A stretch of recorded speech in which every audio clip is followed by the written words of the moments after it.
자, 안녕하십니까. 비대부자 김과장입니다. 자, 오늘 볼 종목은 넷마블입니다. 넷마블 같은 경우는 97,200원으로 저점을 찍고 지금 우상향하는 모습을 보여주고 있는 종목이고요.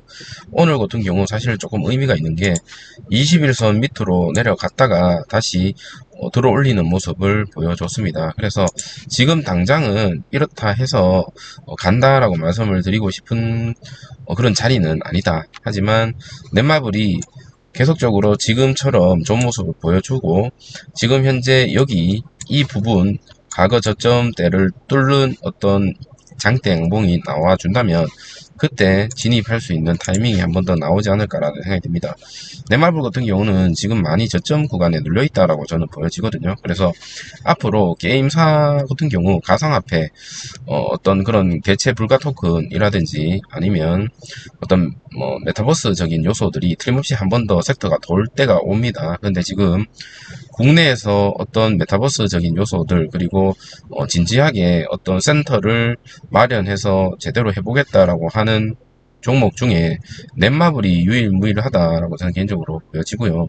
메타버스 관련 건물조차도 엄청나게 돈을 많이 투자해서 투자를 지금 많이 하고 있는 회사거든요. 그래서 유보율이라든지 어떤 그런 돈을 많이 가지고 있는 회사이기 때문에 틀림없이 크게 한번 큰일을 낼 수가 있는 그런 회사다라고 보여집니다.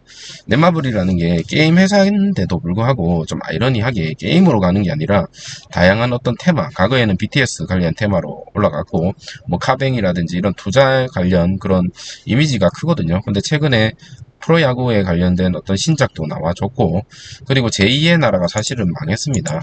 제가 망했다라고 표현하면 좀 그렇지만 망하면서 지금 주가가 이렇게 눌러 앉았는데 거기에 대한 어떤 주가는 지금 다 반영이 되지 않았나라는 생각이 듭니다. 그래서 제2의 나라로 인해서 사실은 그게 성공했다면 여기서 이렇게 갔겠지만 제2의 나라가 실패했기 때문에 지금 이렇게 내려앉았고 거기에 대한 어떤 이슈는 이제 끝나지 않았나라는 생각이 듭니다.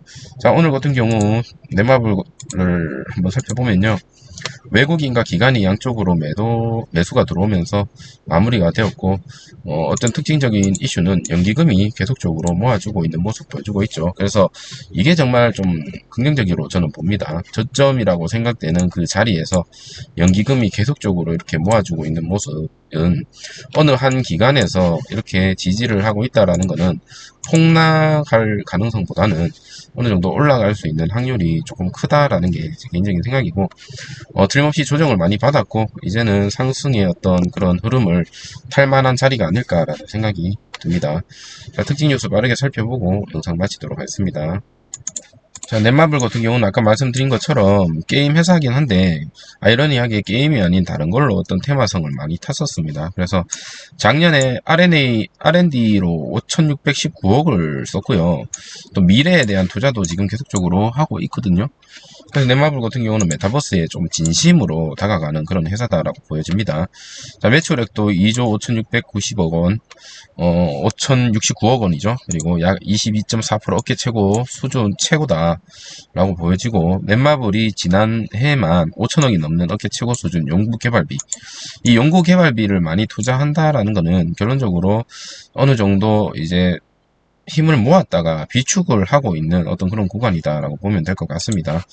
그래서 매출 대비 투자를 엄청나게 많이 하고 있다라는 것은 물론 영업이익이 많이 떨어져서 단점으로는 보여지지만 이게 미래에 대한 투자, 회사가 R&D에 대한 투자가 계속적으로 일어난다라는 것은 성장이 멈춘 회사가 아니라 성장을 기대할 수 만한 그런 회사다라고 보여지고 주가도 어느 정도 나름 조정을 많이 받고 있는 그런 모습을 보여주고 있죠.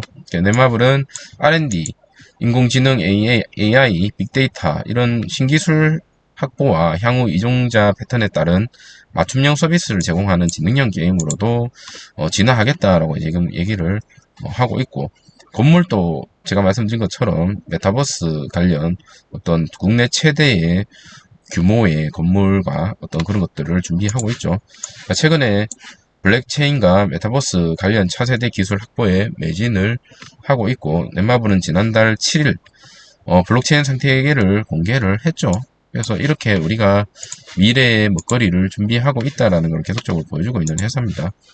자, 아이템 큐브로 또 다른 생태계 교육을 하려고 노력 중입니다. 넷마블 그룹은 자체 블록체인 생태계 마블렉스 외에도 자회사 넷마블 FNC가 인수한 아이템 게임즈를 통해서 가상자산 사업을 전개하고 있습니다. 여러분, 아이템 게임즈 다들 알고 계시죠? 뭐 모르시는 분들을 대신해서 말씀을 드리면, 아이템, 쉽게 얘기해서 사이버머니를 현금화 시켜주는 어떤 그런 통로다라고 보면 됩니다. 과거의 리니지라든지 이런 것들, 아레나, 그런 것들에 대한 아이템 게임즈를 통해서, 뭐 아이템 머니라든지 아이템 게임즈를 통해서 많이 현금화 시키는 그런 작업이 되는 거죠.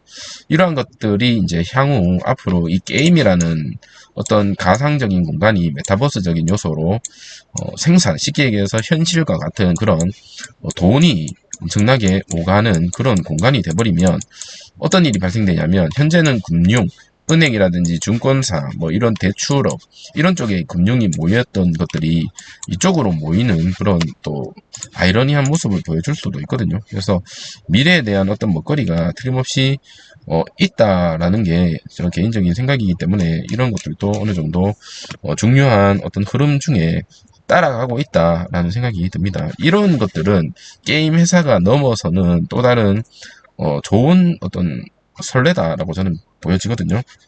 그래서 이러한 것들로 인해서 앞으로 이 넷마블이라는 회사가 기본 베이스는 게임이지만 게임이 아닌 어떤 금융 체계적인 어떤 그런 모습들도 보여줄 수 있는 가능성이 엿보이고 있고, 앞으로 넷마블이 지향하고자 하는 메타버스라든지 그런 것들이 미래 지향적인 산업이기 때문에, 이러한 것들로 인해서 섹터가 한 번 더 크게 반등을 할 때, 과거에 많이 올랐던 뭐 펄어비스가 지금 많이 올랐다가 많이 눌리긴 했죠. 펄어비스, 그리고 뭐 메이드 같은 경우도 마찬가지로 그렇게 됐지만, 넷마블은 섹터가 이렇게 폭등을 할 때 사실 폭등을 못했던 종목이거든요. 그래서 오히려 이러한 폭등을 못했던 종목들이 나중에 어떤 그런 효과를 볼 수 있는 방향성과 그런 타이밍이 한 번 더 온다라는 게 제 개인적인 생각입니다. 자, 넷마블 계속적으로 행보를 하고 있고, 들고 계시는 분들도 많이 지겨우실 거라고 생각이 들지만, 들면시 20만원 이상 돌파하는 자리 한번 마련될 거라고 저는 개인적으로 생각이 들고, 이러한 믿음으로 넷마블에 있어서 계속적으로 분할 매수, 분할 매도로 접근을 한다면, 크게 나쁘지 않는 성적을 기록하지 않을까라는 생각이 듭니다. 지금 우리나라 안에 메타버스, 전 세계적으로 메타버스에 대한 어떤 그런 흥행이 작년에 한번 반짝거렸지만, 틀림없이 조만간 메타버스나 이런 가상화폐에 대한 어떤 이슈가 또다시 한번 반짝거릴 때 그 선두에는 넷마블이 있지 않을까라는 생각이 듭니다. 자, 오늘 하루 고생하셨고요. 넷마블은 이걸로 마치도록 하겠습니다. 감사합니다.